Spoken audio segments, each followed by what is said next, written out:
علم جعفر کی روشنی میں آج سے 50 سال بعد اس زمین پہ ہر خاص و عام کے نزدیک یہ مناظر واضح ہونا شروع ہوں گے۔ پہلا، زمین پہ عورتوں کی حکومت قائم ہو جائے گی۔ اکثر اداروں میں عورتیں حاکم اور مرد ملازم ہوں گے، اور جس طرح سے آج عورتیں اپنے حق کے لیے احتجاج کرتی ہیں، پھر مرد اپنے حقوق کے لیے احتجاج کریں گے۔ دوسرا، ٹیکنالوجی کے عروج کی وجہ سے دنیا میں شہد نایاب ہو جائے گا۔ مدھو مکھیاں اور پرندے شہروں میں بہت کم نظر آنے لگیں گے، اور جس طرح سے ابھی ہم نایاب چیزوں کو دیکھتے ہیں، ویسے ہی پھر ہم پرندوں کو نایاب نگاہوں سے دیکھیں گے۔ تیسرا، جس طرح سے آج زمین پہ اتنے پانی ہونے کے بعد بھی انسان پانی کو بوتلوں میں بند کر کے بیچتے ہیں تاکہ ان کو بیماری نہ لگے، ویسے ہی انسان ہوا کو اتنا آلودہ کر دیں گے کہ سانس لینے کی ہوا بھی دکانوں پہ بیچی جائے گی، اور ہر انسان دن رات محنت کر کے اپنے اولاد کی صحت کے لیے صاف ہوا خریدے گا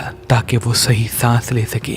ہوا میں جراثیم، بیماریاں بڑھنے لگیں گی، اور اسی چیز کو لوگ کاروبار بنا لیں گے۔ چوتھا، لوگ مذہب سے اور عقیدے سے دور ہونے لگیں گے۔ مسجد، مندر، گرجا گھر ویران ہونے لگیں گے کیونکہ لوگوں کا بلیف ان چیزوں سے ہٹنے لگے گا، اور اسی وجہ سے انسان میں لالچ، ہوس اور دنیا داری بڑھ جائے گی، کیونکہ جس طرح سے قانون ہمیں باہر سے انسان بناتا ہے، غلط کام کرنے سے روکتا ہے، ویسے ہی مذہب ہمیں اندر سے انسان بناتا ہے، اچھی سوچ رکھنے کا حکم دیتا ہے۔ اسی وجہ سے بھائی بھائی کا دشمن بن جائے گا، اور ہر کوئی اپنے آپ کو آگے دیکھنے کی لالچ میں برے سے برا کام کرنے لگے گا، کیونکہ حقیقت تو یہ ہے کہ آخرت پر یقین ہی اس دنیا کے امن کے لیے ضروری ہے۔ پانچواں، ہوا، غذا اور پانی میں اتنی ملاوٹ ہو جائے گی کہ جاندار کی اولاد نابینا، بہری یا ایب نارمل پیدا ہونے لگے گی، اور اسی وجہ سے انسان جس طرح سے آج ترقی کے پیچھے بھاگتے ہیں، آسمانوں پہ ریسرچ کرنے کے لیے کوششیں کر رہے ہیں، پھر اس زمین کو آلودگی سے پاک کرنے کی کوشش کریں گے،